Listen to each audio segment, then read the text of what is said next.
Probably shouldn't give you stuff like that. Give it to either cat.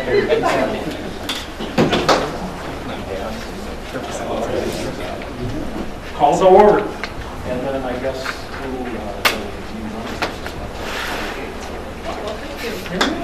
All right. Welcome everyone to the joint meeting of the Village of Ortonville and Fraser Township. Please stand for Pledge of Allegiance.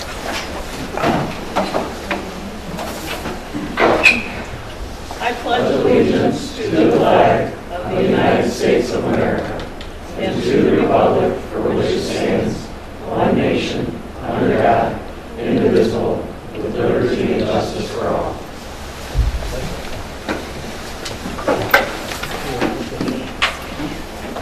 Could we do a roll call for Brandon Township?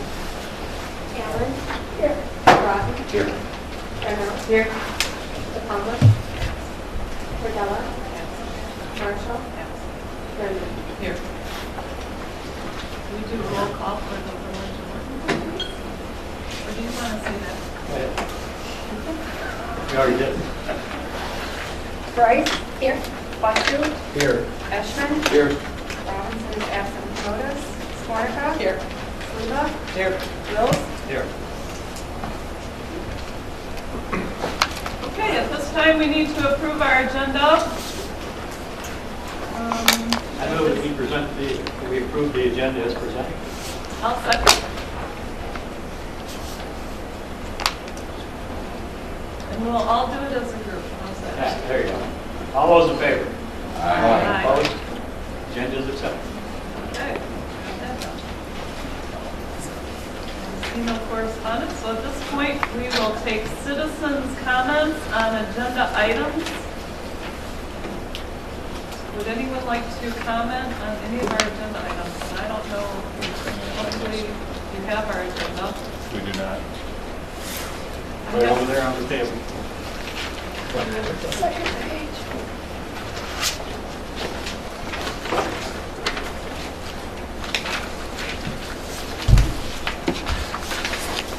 We will also take citizens' comments at the end of our meeting, so you can start thinking of your questions now. So we'll just go right into our new business, which are budget approvals, and turn it over to the fire chief. Thank you. Thank you for everyone being here. We'll start off with our 205 equipment and housing budget. We refer to this as our E&H budget. This is where we purchase any and all fire equipment and maintain our fire stations, as well as any of the fire equipment that we may use. You'll see a picture of an engine and a tanker. Those are what we are looking to replace in 2019. And then you'll also see our turnout gear. We did apply for an AMG grant, which is Assistance to Firefighters Grant, which is a federal grant.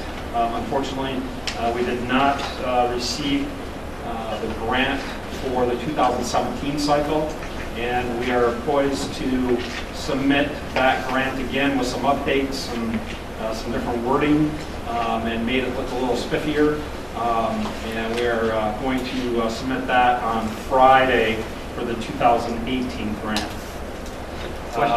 Yes, sir. And the amount of that grant that you're looking for, Chief? A little bit over 87,000. Less than 90. Thank you. And Billy is helping us with that grant, actually doing probably the majority of the work on it. Him and one other individual from our department, and that would be Darren Montreal. So, and then we've had a lot of input from outside as well. He did. Can you tell us what the names are? Sure, if you want to. Sure. Absolutely. Can you Introduce yourself. I'm Greg stand and Woodbury. say who you are? Greg Woodbury. Steve Pepis. Fred Engdahl. David Schroyer. Tom Gordon. Ed Neeson. Jason Wilton. And Billy Stark. And the guy on the end Who's is that guy? former assistant chief, retired assistant chief, I should say, David Horst. Welcome. All right. So if you turn to the next page, we'll go to page 3. We talked about the department vehicles. The reason you have the pictures of the 2 vehicles on front is we have an engine and a tanker that are at their 25 years life of service, though we just passed that, and it's time to replace them. We do take very good care of our vehicles, but 25 years on apparatus is a long time.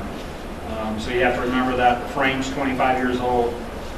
Every nut, bolt, and screw on that truck is 25 years old. Brake lines, gas lines, fuel tank, engine, all the fun stuff. So before it gets way too crazy and expensive to replace, it's time to replace those vehicles. So you'll notice that those 2 are highlighted in green. The SRU, which is our Special Response Unit, that's also highlighted in green. And right now what we're looking at is replacing the engine and the tanker. It's going to be the tune of just under $1 million. The Brandon Township Board in a recent meeting has set aside $1.1 million for those to come to the E&H side of things, if you will, come back to the fire department.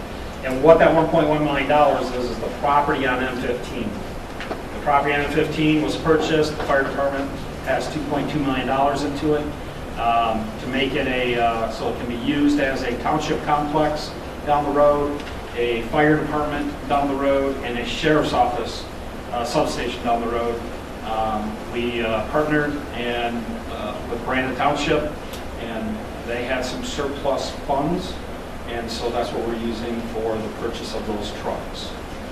So we did not, and the key point here is that we did not have to increase our E&H millage rate in order to pay for those trucks, because that is something that we did not have in the budget because of the economic times that we went through.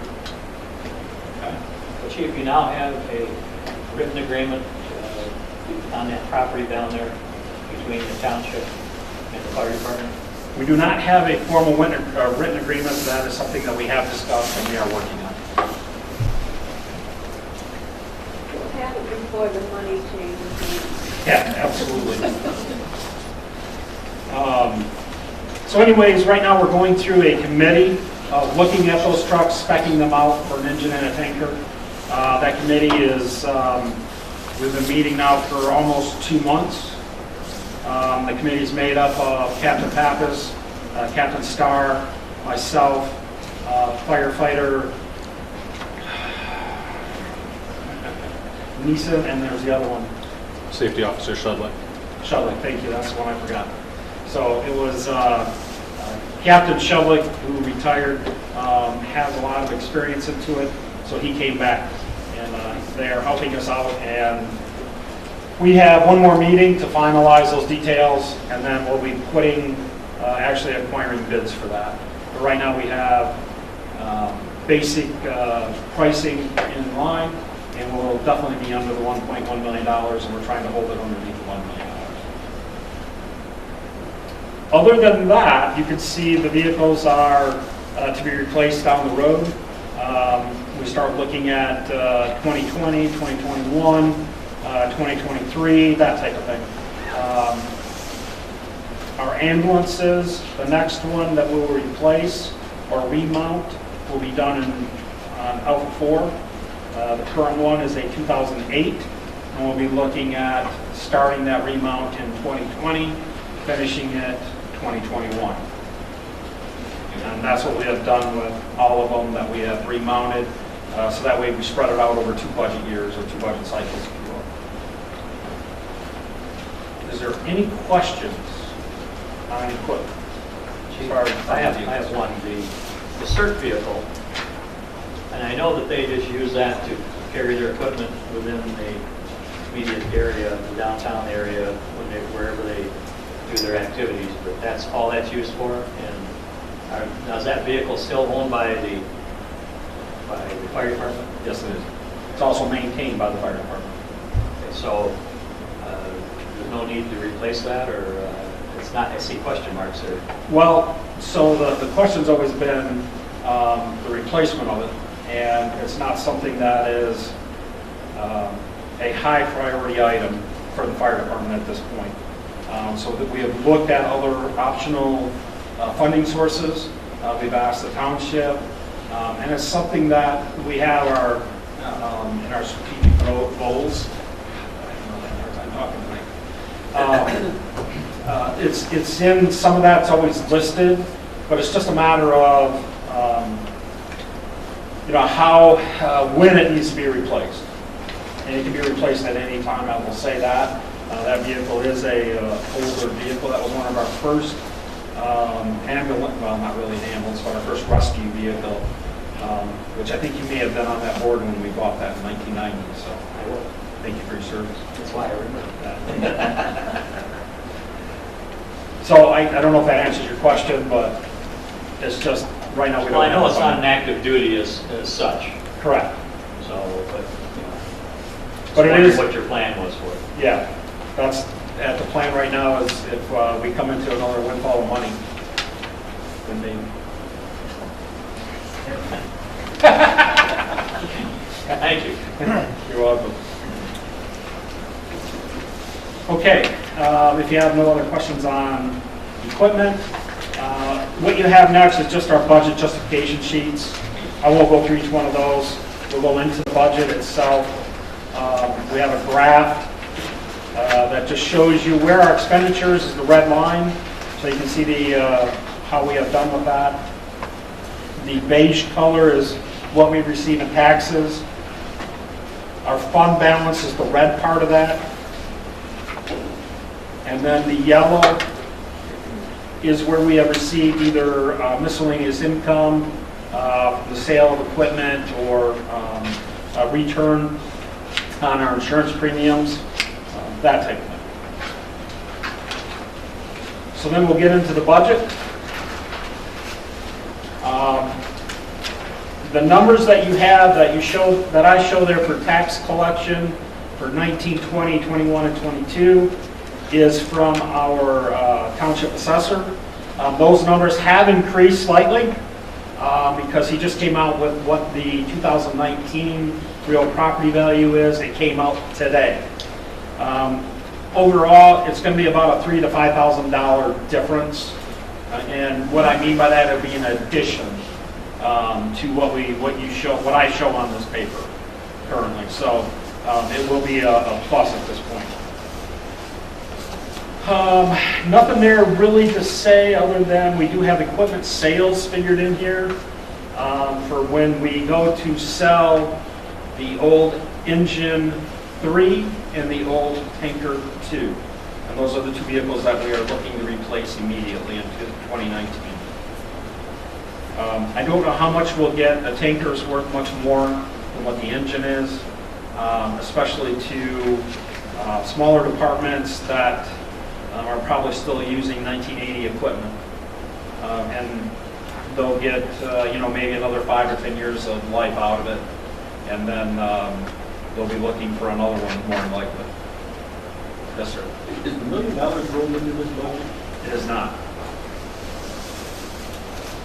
That is sitting in the, at the township to be used, and it's being set in a separate fund.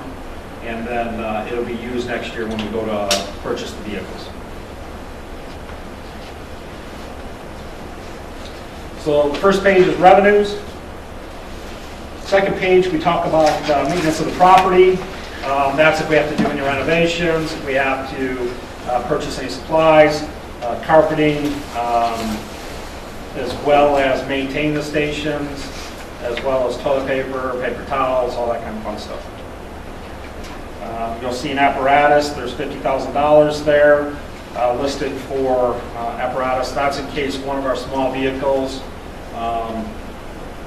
has to be replaced due to whatever the case may be. Other than that, we'll go to the next page, page 9. There we talk about equipment. You'll see that I have $30,000 in fire gear should we get the grant.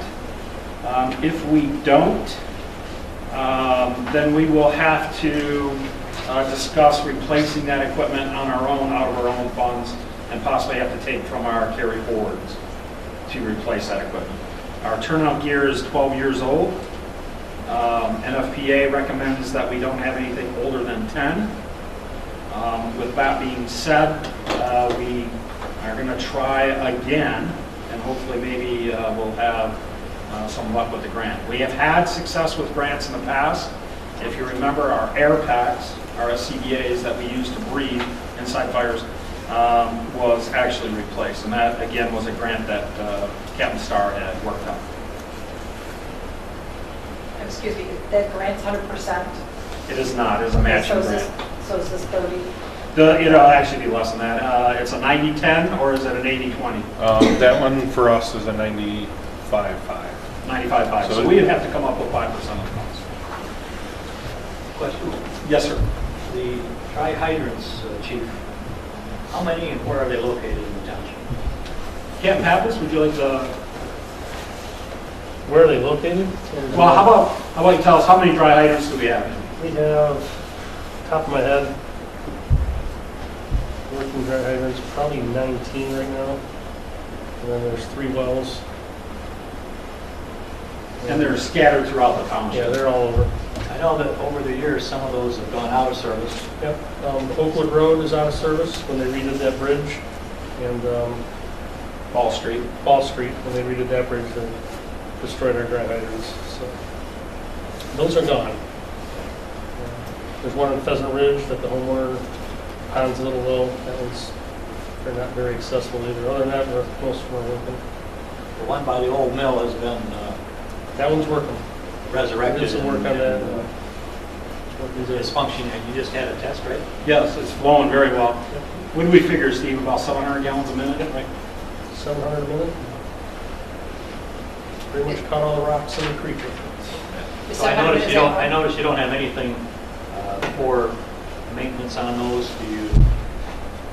We haven't had to put any new ones in, Wayne. Okay. And we're trying, I'll be honest with you, we're trying to get away from the dry hydrants. Only because of they do create a nightmare of maintenance issues. If the water gets stagnant and we have a lot of seaweed, stuff like that, silt, rocks, and we can't maintain that, then we end up not using them. Have you had to use them last year? What's that? Have you had to use any of them last year? Not for a fire, have we, Steve? You guys, I can't remember of any that we've used. We use them on a regular basis to test. Station 3's, we've used that one. Right, now Station 3 has a dry hydrant, but it is in a tank. So we have 30,000 gallons of water underground, so we don't have to worry about vegetation issues or silt issues. And it self-fills. And it does self-fill. It fills off the well that is located at Station 3. Thank you. That's good to know. Yep. And I know, I know you bring this up because we have discussed how we can better protect the old mill. Right now, that old mill has a dry standpipe system in it, but it does not have a water source connected to it. I really wanted to, when we put the well up by the old town hall, really wanted to put it at the old mill, but the cost was around 90 grand at the time. Because of the contamination zone that we have in the village of Ortonville. If you ever look at a contamination plume map, it's pretty much all over the village. So we have to be really careful. They wanted a grouted stainless steel well. They wanted it in the neighborhood of 200 feet deep. So it became very costly very quickly.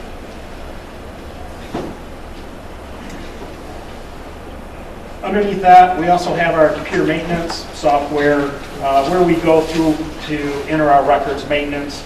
And at the very bottom, you'll see our fund balance. And with all 3 of our budgets, we are adding to that fund balance. And we'll probably add more than that because we typically do not expend 100% of our E&H budget. If there's no questions, I'll move on to operating.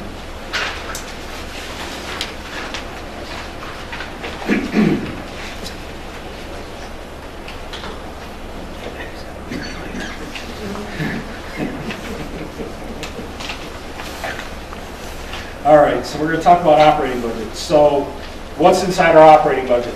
Everything to do day-to-day operations of the fire department. As far as our biggest expense out of that is our personnel, our staffing, paying for their time to be here. As I've said before multiple times, we don't sell widgets. So I can't increase supply of widgets. I can't increase the cost of widgets. We sell a service.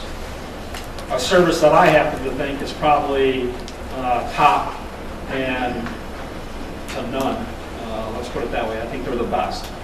And it's these guys that make the fire department look good. These are the guys that are out there every day doing the job that needs to be done and taking care of our citizens and our residents and those that travel through our community. So I can't thank them enough. So, Thank you, gentlemen.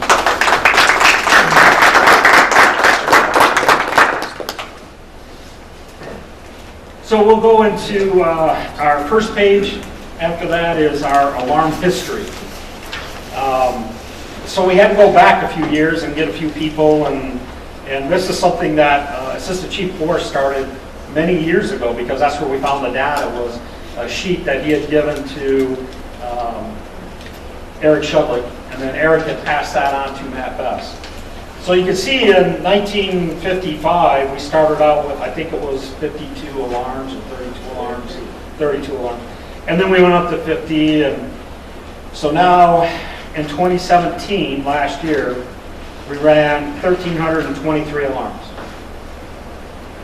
So that kind of gives you an idea, almost 1,300 more alarms in that time frame, which is 62 years, if I do the math real quick, which is hard to believe. And if we didn't have any increase in population moving forward, that number's still going to go way up just because of the age of the population. Yeah. Correct, absolutely. And that's a point that I was talking with Dana, stopped in earlier today, and what you'll see the next time you see this chart, you'll see the census count for each of the 5 years that we can do it, and show where that population line is in relation to the number of calls. And I anticipate, we were talking about it earlier today, you're going to see that census line will cross at some point to the number of calls due to age, and you're going to see that continue to get higher and higher and higher as we get older. Everybody wants to stay home, and I don't blame them. So if we turn the page from there, you'll see the 15 summary, the 16 summary, and the 2017 summary. 18 summary as of September 30th, 2018.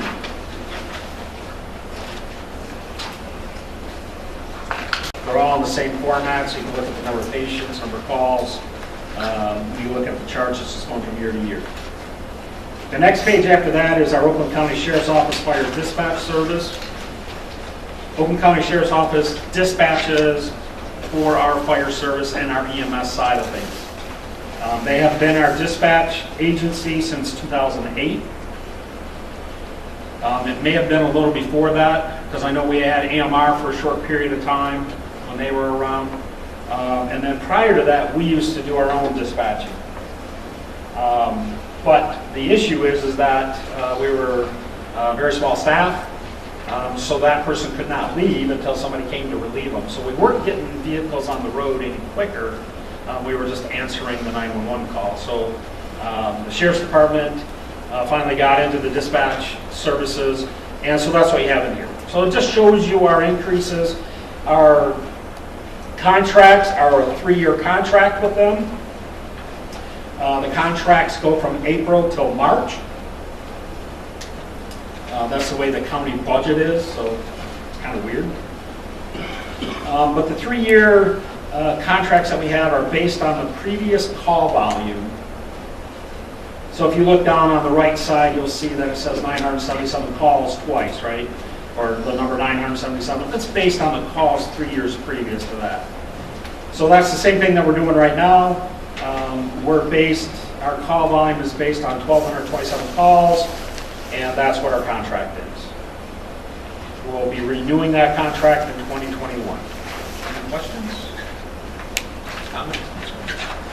Dispatch, Oakland County Dispatch does a good job for us. Why are you projecting, Chief, such a reduction in 2021? Well, because it doesn't only have half a year. I don't know what the rest of the contract's going to be. So if you look to the right of that for April and December, I don't have what a dollar amount will be there because I don't know what that contract will be. Looking at this page, Right. 60. So on the very bottom, the bottom column, it's 0 instead of a dollar amount in there. Thank you. Yep. The next pages you have are the budget justification sheets. I will not go through all of those. They're there for your leisure. The next, we talk about our graph. It's very similar to what we did for E&H. We are operating at 3.8 mils. That again, that millage rate also will not increase this year.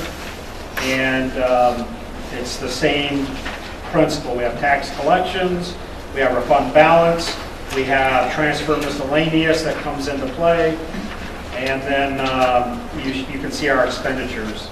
So you can see in 13 and 14, that yellow dipped way down to where that expenditure line is. That was the top of the recession, I guess, if you want to call it that, the housing market bust. And that's where we took ambulance funds from. So when we get to the ambulance, you're going to see that we had a really high dollar amount on the ambulance, but it went down. Well, the reason it went down is because it went into this.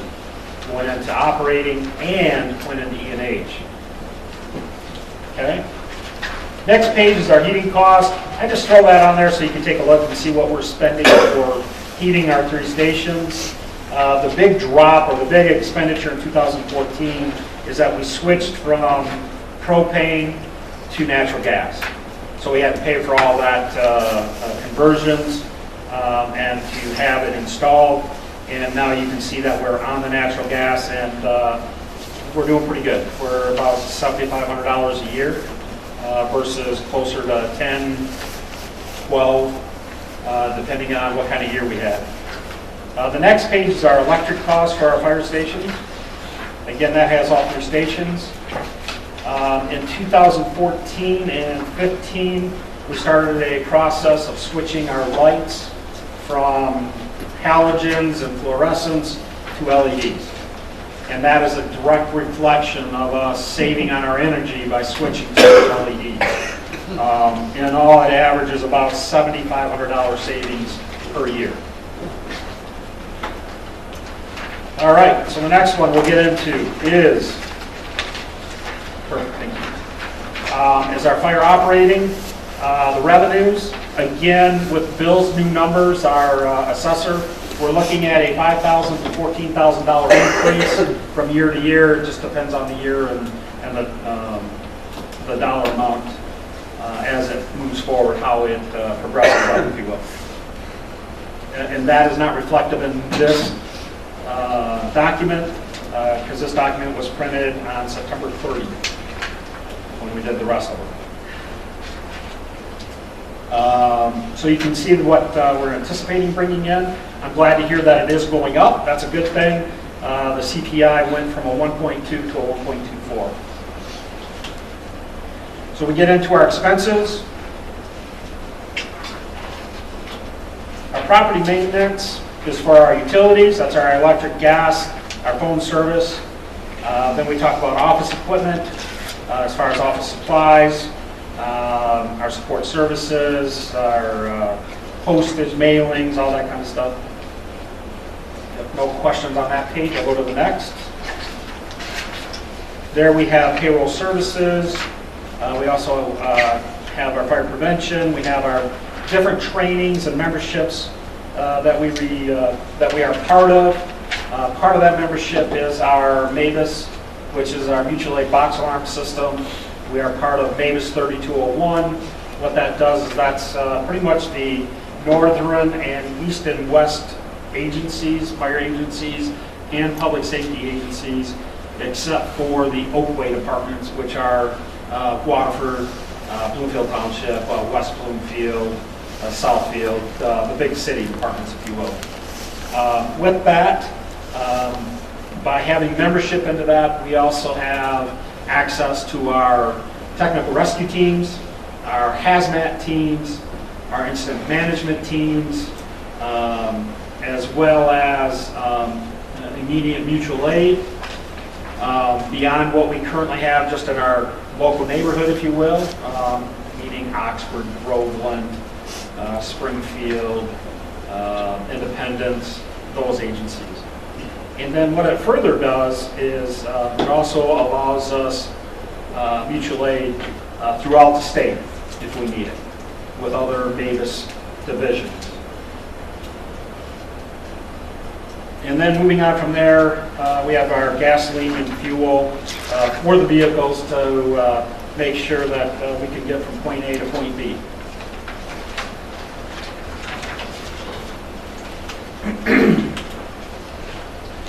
So we get to the our next page. This is probably the most important page, and that's probably why there are several people in our audience today. And this is our for our full-time wage and benefits. So I came to both boards back in, I think it was March, April timeframe, and said that we wanted to apply for an AFG grant, for a SAFER grant, for staffing of fire and emergency resources. And both boards said yes, go ahead, go forward, and I explained then that we needed additional personnel. Well, unfortunately, as the case would be with our AFG grant, we also were turned down on our SAFER grant. And it appears the reason, the main reason for both of those denials or rejections or sorry you're not getting any of our funds letter was because we have probably too strong of a financial backbone, if you will. We have a lot of resources there and a lot of funds sitting there. And there's a lot of other agencies that have probably a lot less than that. So I was kind of at a crossroad. What do I do? So I started looking at the budget. Kay and I worked really hard to come up with some really tight numbers. We talked with our auditor, Ken Pauka, who assisted us through this entire process. And we tightened up where we could. And we put together what we believe is going to be a very tight budget. But hey, that's how I took over in 2009 when the economy was tanking and we were starting to notice that we didn't have a lot of funds. So I'm up to a challenge of running with tight budgets. And I said, you know, we really need these three people now. And there's a lot of reasons that we need these three people. First off, I have three people that can retire tomorrow. They could walk in, put their 30-day notice on my desk, and I'd be out looking to try and replace those three people. And that would be something we'd have to do pretty darn fast, okay? We have a fourth that is right on the cusp. And we have some really talented part-timers that you see sitting out there right now that, I'll be honest with you, I really don't want to lose them. They have put a lot of time and effort into being on this department, going through schools that we don't pay for. The paramedic program is a prime example of that. It's about a 2-year process. How many nights a week, Ed, were you going to school? 2 days a week, and you had a lot of classes. And some Saturdays in there? Yeah, lots of hours. How many hours total? In the hospital, 248 for the hospital, and then 270 some for rival levels at different departments. And then the class itself is how many hours? 1,500, 1,200, is it something like that? It's a lot. I think when they're all said and done, they're going to have about 2,000 hours into this. And that's 2,000 hours away from their families. So, with that being said, I went through the classes. I know what it's like. It's not an easy process. And we have some really talented individuals that I don't want to lose. So, I said, well, we've got to figure out a way to do this. So the last reason that I bring to you as to why it's important that we hire these individuals is that right now we have Station 1 and 2 is covered 24/7. Station 3 we only cover 6 hours a day on Saturday and Sunday with our part-time staff. That's it. The problem is that we can't even cover those Saturdays and Sundays all the time. We've had a decline in our paid call personnel. And it's not that we're doing anything wrong, it's just that paid call personnel, our part-time personnel, have a tendency to matriculate to other things, to life, to jobs, and that ends up taking them out of the community. They get too busy with life and they don't have an opportunity to really serve and feel like they're being productive. Other municipalities are experiencing the same thing. Right, and not just locally, this is a nationwide issue. Trying to get younger people in to do this job is difficult. And, you know, we're fortunate that, you know, we have Dave who is like, what, 19? I was going to say 16, but so we're lucky that we do have some younger guys coming through and gals, and it's important that we try to continue to bring them in. We have 4 going through the Fire 1 and 2 and the EMT process right now that won't be ready until June of next year.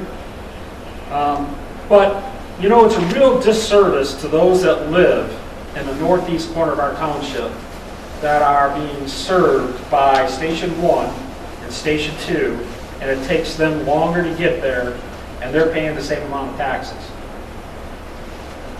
I just, I've struggled with it.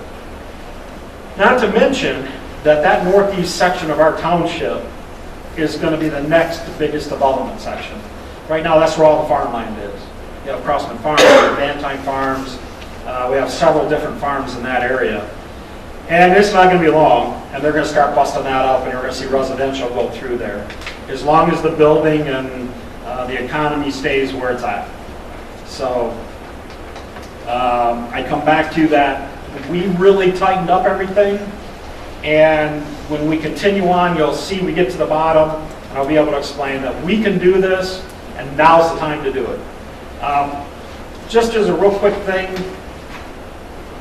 1974 was our first full-time hire. That was Chief Bronx. 1975, and I got Assistant Chief Borst, so he's going to keep an eye on here. I believe was when both MacArthur, the previous fire chief, and Assistant Chief Borst were hired. That's correct. That's correct. 1981, we hired 3 additional staff, so that brought us up to 6. 1983, we hired 1 more, and that brought us up to 7.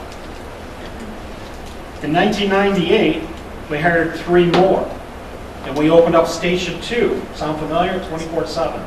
Prior to that, what we were doing, and I was one of those guys because I was hired in 1991, is we go to Station 1, we report to Station 1, we do our truck checks, do everything that we had to do, and then we'd go to Station 2, do all the truck checks out there.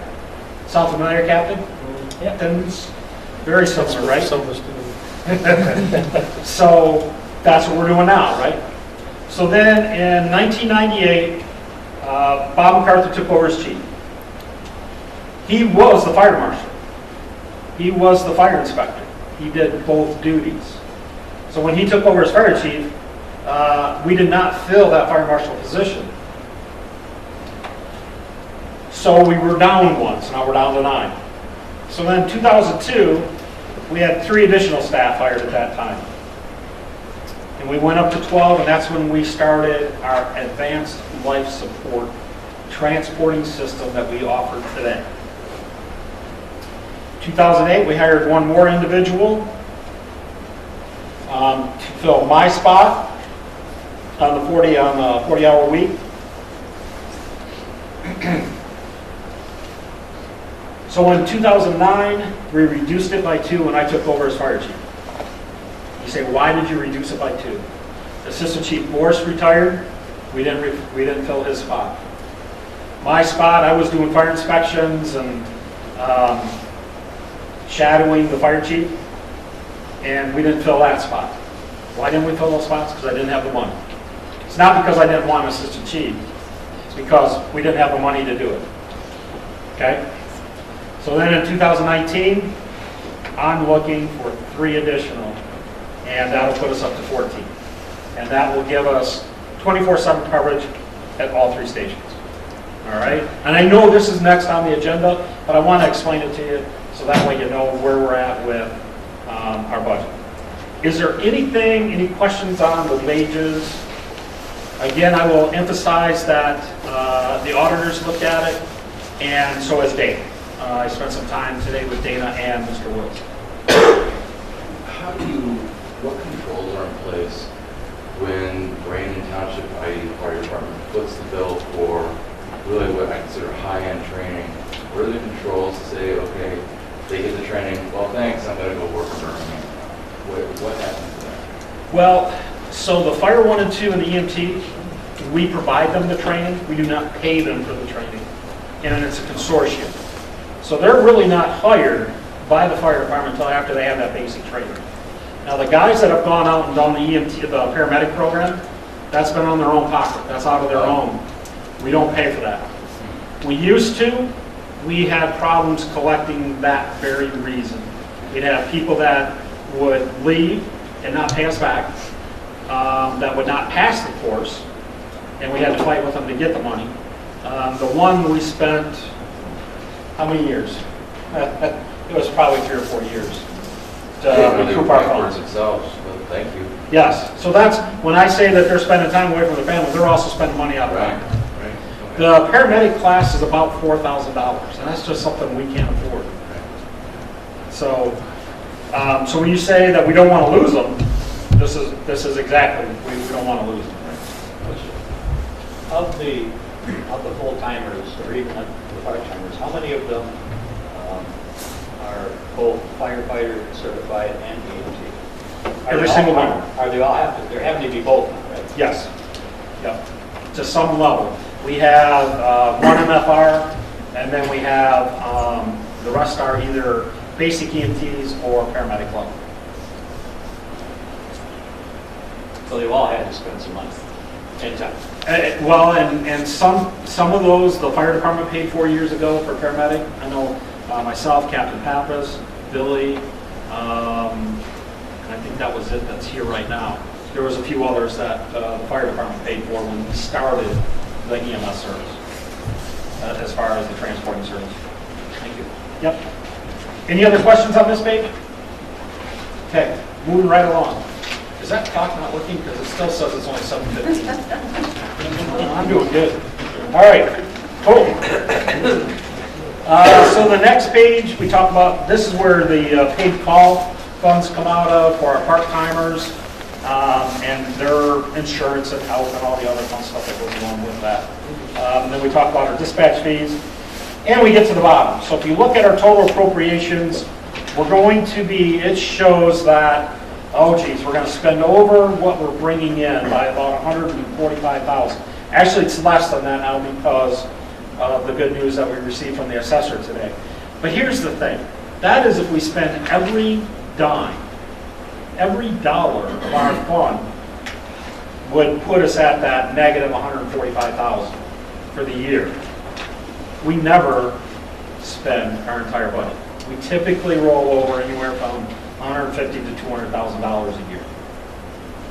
So even adding those 3 people, we're going to come out probably like 0, maybe 5,000 to the good, maybe 5,000 to the bad. We'll see. So it could be 10. When's your fiscal year starting now? January to December, it's calendar year. So your absolute, if you look at these figures, your absolute worst case scenario here Is what you see. shows that next year you're going to wind up at about 42% of your appropriations to fund balance, ratio, so, which is that's almost too much money, like we've talked about. You have an obligation not to keep too much money in the fund balance, especially in an operating account. So worst case scenario, 4 years out, if you don't raise any millage rates, if you don't get any grants, your worst case scenario is 4 years from now, you're at about 25% appropriations to fund balance, which is still pretty fast. Still pretty good. So I mean, it's probably fiscally responsible thing to do from a fund balance. And that's what our auditor said as well. To quote Ken, he said that's exactly why you have a fund balance, and that's what you should be using it for. So we can do all that, and I don't have to increase the millage rate, and we don't have to rely on the federal government to help us with this, in this process. So hopefully... You need to reapply for those grants. Well, the SAFER grant we probably won't apply for again. If we get to a point that maybe it dips down, maybe we will look at another maybe position. So I wanted to make sure that if we were going to submit for a SAFER grant, that I wasn't going to have to lay them off after 2 years, 3 years. And that's what some agencies have done. And we've got one guy out there that's shaking his head right now. We got 2 guys that work for an agency that, they weren't sure if they were going to get the grant funding again and get it extended. And if they didn't, they were going to be laid off. And they did the same thing 2 years ago when they got that grant cycle. So I didn't want to put anybody in that position. And I didn't want to have our agency in that position. So we'll only seek grant funding if I can make sure that we can carry out those costs down the road and keep those individuals. Was there any expenses incurred to apply for those grants? No, just a lot of sweat, time, equity. Depends on who you ask. Don't ask Billy, because he's going to tell you absolutely. One more quick question. I know this has come up before, but the impact of this, this would also help you related to your ISO rating and Correct. Station 3, which has an impact on saving people in the village and people in the township money, correct? Correct. So with our ISO rating, we just dropped again, and that's a good time to bring that up, thank you, is that we were a 5.6. We just changed as far as September. We are now a 4. And the lower we go, the better we are, with a cautionary statement of, if you get to a 1, you might want to be careful, because then that puts us in a category with some of the big cities, and they start looking at their loss and our loss, and that could increase your insurance rates. So we don't want to go too low. But I am working on trying to figure out if we can get to a 3. Part of that is I need to get more water on the road immediately. And what I mean by that is, because I said this the other day to one of my guys, I said, we need to get more water on the road. And the individual said, well, what do you mean by that? Is that some kind of a sling term? Is there something? I said, so what I mean by that is that I need to be able to get the tankers that carry the water to the scene quicker. So by doing it this way, if we have a fire come in, we have all 3 stations covered, the engine's going to respond, and I'm going to get 2 tankers immediately. And then our paid call staff will pick up that 3rd tanker and bring additional resources. So that will guarantee that we're going to have, at least 8,000 to 10,000 gallons of water on site for initial firefighting purposes. So that's where that will. I hope that answers your question. Follow-up question on that, Steve. The northeast quadrant of the township is how far is the Oxford station from, as part of our mutual aid agreement, how far is that from Station 3? And as far as having a mutual aid contract as part of that rapid response program? Their next closest station is the one that's downtown on 24. Okay, downtown. Yeah, just north of town, I would say, right, south of Myers. And, you know, I've talked with Chief Schultz on multiple occasions, and it's too bad that we weren't building that station today, because I think we would have worked out, and when I say that, I think Chief Schultz and I would have worked out that we would have moved Station 3 from where it currently sits to about a mile inside Oxford Township. And then we could have looked at possibly manning with personnel from both Brandon and Oxford. But as it sits now, it doesn't help them all the way across their northeast corner of the township. They're going to have an issue over there. So they're trying to figure out if they want to work something with Addison or maybe even Metamora, Dryden. So there's some discussions going on there. But as we sit right now, it is what it is. Back to the ISO classification. Previously, the 5/6, the 5 has been for the township, but the 6 has been for the village. That's correct. And now it's a flat 4. It's a flat 4. Okay, that's good. Yep. It's better for the village. Yep. And we are a, let's see how many, we were about 50 points, 50, 60 points right in there of going to a 3. I'm working with the ISO rep right now to figure out exactly what Manning Station 3 can do for us, and then what we need to tweak on our end to get us to that 3. Yep. Any other questions? And that's real money, right? I mean, you had a couple examples, didn't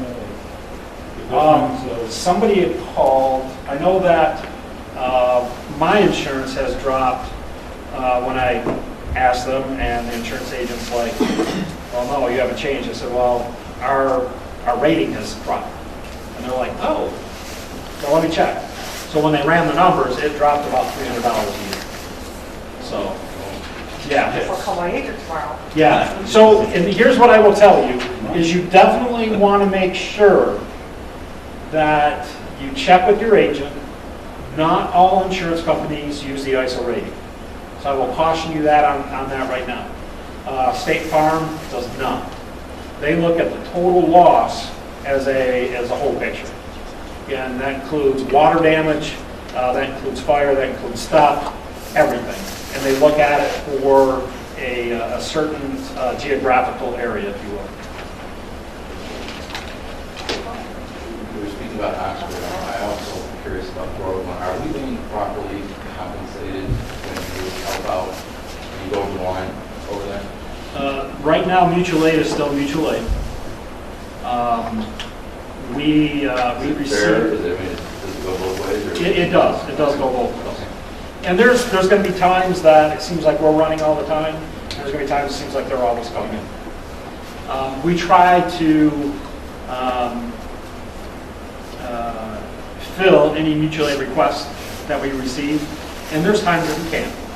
And by having this extra person on Station 3 will allow us to cover those more often, and probably I will see some reduction of us calling for mutual aid all the time. We'll still have it, but right now it still is fair. It's close.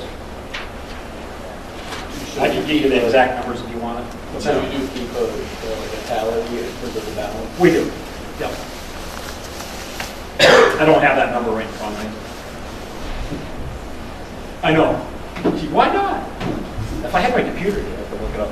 I want to say that we had 14, somewhere between 14 and 20 that we had received.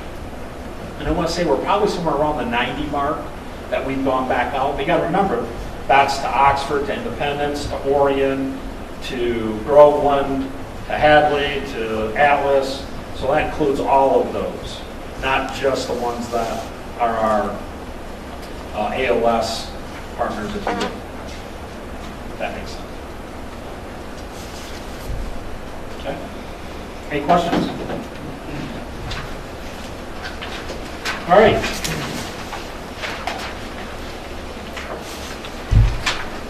I don't know about you folks, but I'm thirsty. So we're going to get into our ambulance budget. Little Mo, am I boring you yet? I'll work on it. So what you see in front of you is pictures of our ambulance that we just had remounted. It's the one that's sitting outside. Alpha 4 was the red and white, and now it's sitting the nice yellow. We went from a two-wheel drive ambulance to a four-wheel drive ambulance. It's a Chevy chassis. It sits lower than the Ford that's out there. If you look at those two, both of those are four-wheel drive.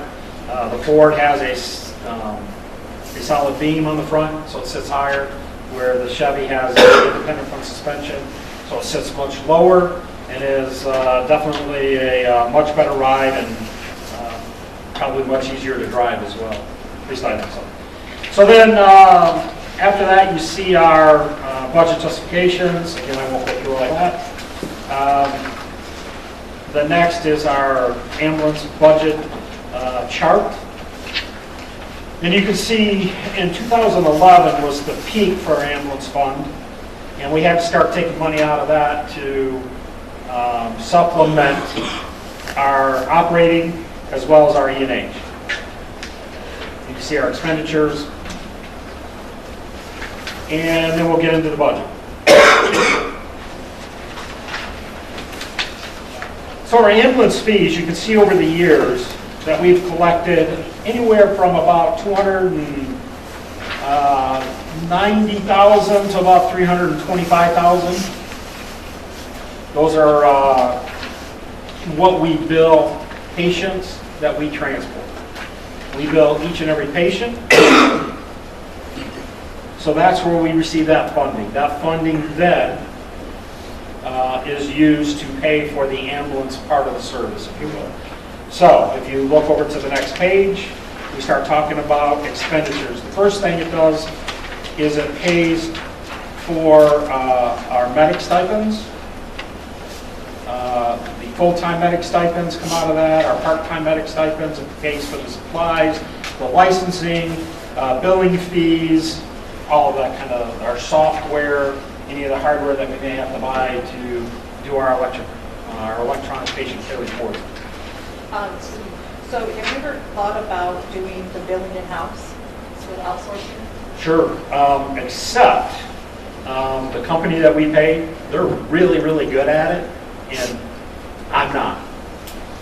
So the issue is, when you say, have we thought about it? I have. We've talked with them, and I know when Chief MacArthur was the first one that did it, and we started looking at all the billing codes, and they change on a regular basis, and all the different insurance companies. And I just don't feel, that we could do it adequately in our county, honestly. And I know there's programs out there that can happen with, but we have a company that then makes sure they call those customers, say, hey, what do you need? How come you haven't paid it? So they follow up with that. Have you not submitted the information properly? There's a lot to it, and I don't know that it's an animal that It's a full-time job. It really would be. That would be a full-time position just doing that, and that would be somebody I'd have to hire to do that. Right. Yeah. Because there's really just the two procedure codes, and then there are modifiers of where you take the patient to, and then the mileage. But I was just curious, have you ever thought about, outsourcing? But okay. No, and we do outsource. I mean, not outsource, but insourcing it, right? No, I would have to hire somebody. Okay. Are you volunteering? I'm just familiar with billing. So to piggyback on that question, colleagues, what is the expense? We spend at 7.18. I think it's 7.18%. Goes to the Of the revenue? Of the revenue that we receive, only on what we collect is what we pay Acumen. So we don't. So say if we bill a customer for $950 for a transport, and they only because there's some discounts in there if you're Medicare, Medicaid, DCN, the different insurance companies, they work with you and you get a discount to the insurance companies. So they will take, it's about $300 to $400 off each call. So now we're down to about $400 or $500. And then if they, whatever that they collect, then they will keep 7.18% of that. I think it's 1/8, 2/8, something like that. It's worth it. So what is the total on that then, average? It's right. So in 17, we paid $24,535. In 16, and that's line item, if you want to look at it, it's on page 35. It's line item 210, 173, 742. It's called billing fees. So it's about $25,000.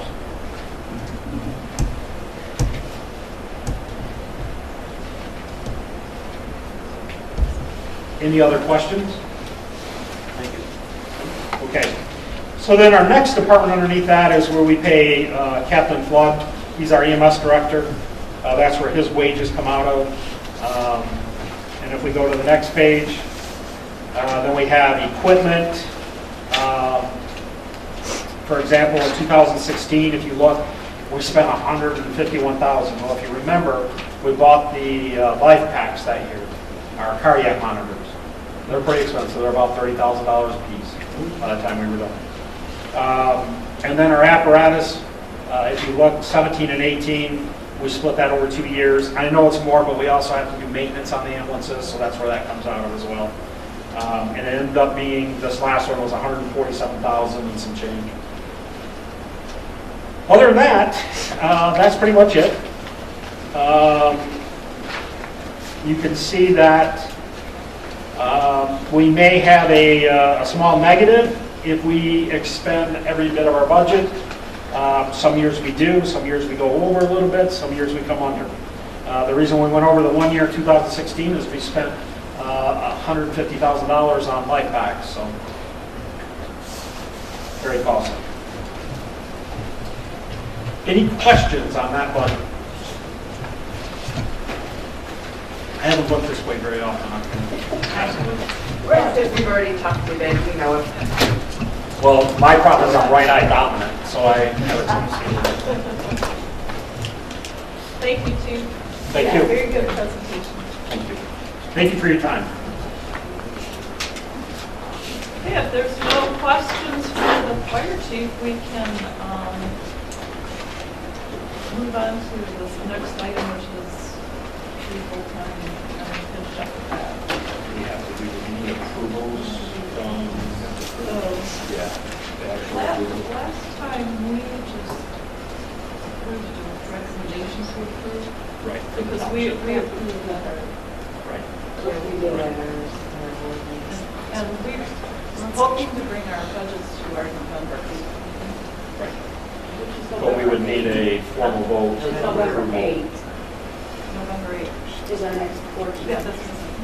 Are you going to also be asking for approval of the hiring of the three? That's going to be tonight. But that's going to be separate from the overall budget. Correct. So I'll make a motion to approve the proposed 2019 budget of the Brandon Fire Department as requested to include E&H, operating and ambulance in total as presented. Do we want to do it as presented?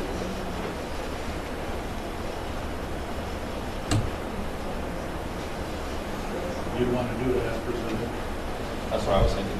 And then the budget, then if you have changes, because what you said is you're going to have future changes, and they're going to be upside scenarios. So Right. you'll approve the budget as presented. Right, because we got to go back and adjust that now that the assessment came out with what the actual CPI, because prior to that, it was a guess. We were just working on guesstimates, so.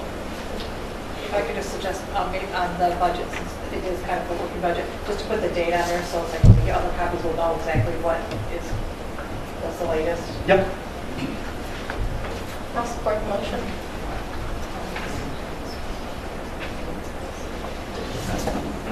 Put it on here. Okay, we have a motion and a support on the floor by Councilman Wills and supported by Councilman Rice. Any discussion from the village council members? Any further discussion at all? I want to thank Mark as our fire representative for your help in all putting this all together as well. Thanks, Dave. Roll call vote, please.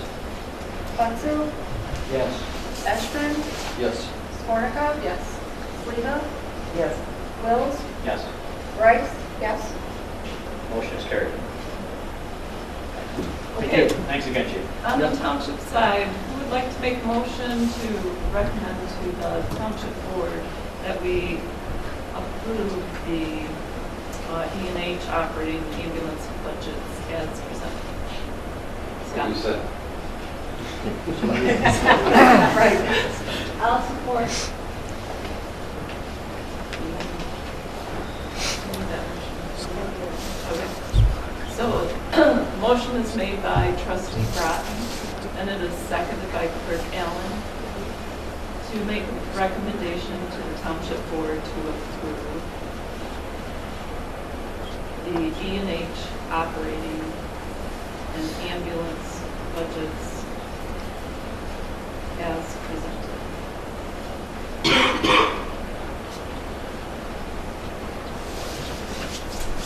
Okay, all in favor, say aye. Aye. Opposed, nay. Motion carries unanimously. Thank you as well. Now we can move on to So, the next thing on the agenda is hire 3 full-time firefighter medics to start January 1st, 2019. That might be a real tight timeline, but we'll see how close we can make it to January 1st. There's a process that we'll have to go through, both a written, a oral board, a interview, and then a physical agility as well. But I think I've laid everything out as to why we need it and what we plan on doing. If we can get approval, that would be awesome. and you just budgeted for it. We just approved the budget to include the dollars for those 3 people, right? Absolutely. Formality. Yep, this is just a formality. But then from the township side, I'd like to make a motion to present it to the board again as presented. I think we can go ahead and approve it. We have a Okay. quorum. Well, then I'd like to make a motion to approve the hiring of these men this evening. Okay. And Thank who'd you. like to say that? I have a motion by Mr. Stratton. It is seconded by Treasurer Darnell.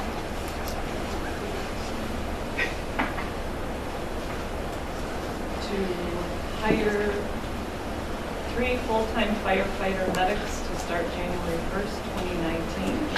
Yes.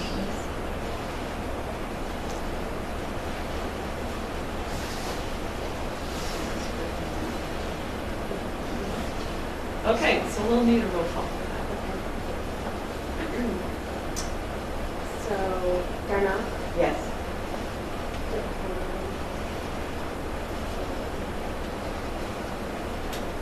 Allen? Yes. Broughton? Yes. Thurman? Yes. Motion carries unanimously from the township.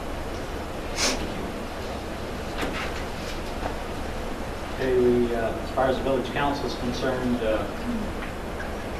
we would look to, now, again, I'll run this one, to approve the proposed hiring of 3 firefighter medics, paramedics, effective January 1st, 2019, as presented. Motion by Councilman Wills, supported by Councilman Scarnetta. Should be.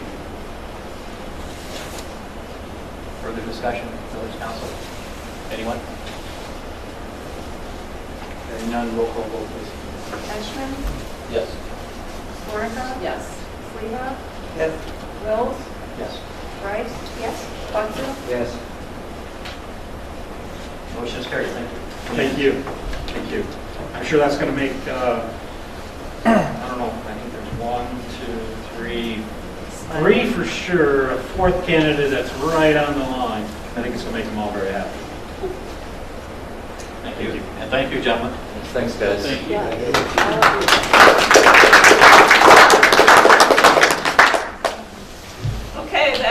concludes our new business for this evening. At this time, we will listen to citizens' comments again, so hopefully everybody's been thinking of what they want to say. So would anyone like to make a comment? I'll start. I want to say thank you guys. Having these guys with us is going to help share our workloads as well. There's a lot of us that take on a lot of extra tasks. Obviously, we discussed grant writing tonight, maintaining our hydrants, things along those lines. And having these guys is going to help with that workload as well. So we appreciate all the support that you guys give us as well. Thank you. This one's good. Did anyone else want to make a comment? Don't be shy. Okay. Well, I'm sure we all realize that you all support me. Does anyone in the village council want to make a comment? I will make a comment, and I came across, this is only moderately related, but I came across a original news clipping dated July 26, 1960. It was in some of my my late father's paraphernalia. He served as the clerk of the fire board for 37 years, Brandon Township Fire Department.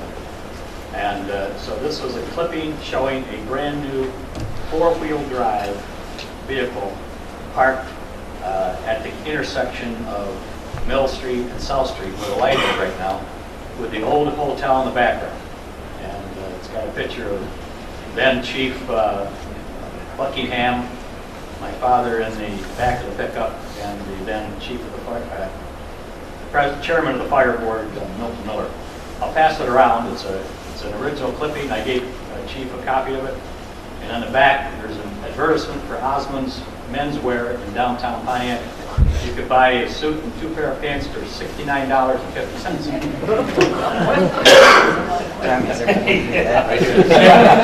Hey, wait. It's nice of you to wear that suit tonight. And it still fits. I'm glad you waited to say that. He's one of the guys that can retire, just saying.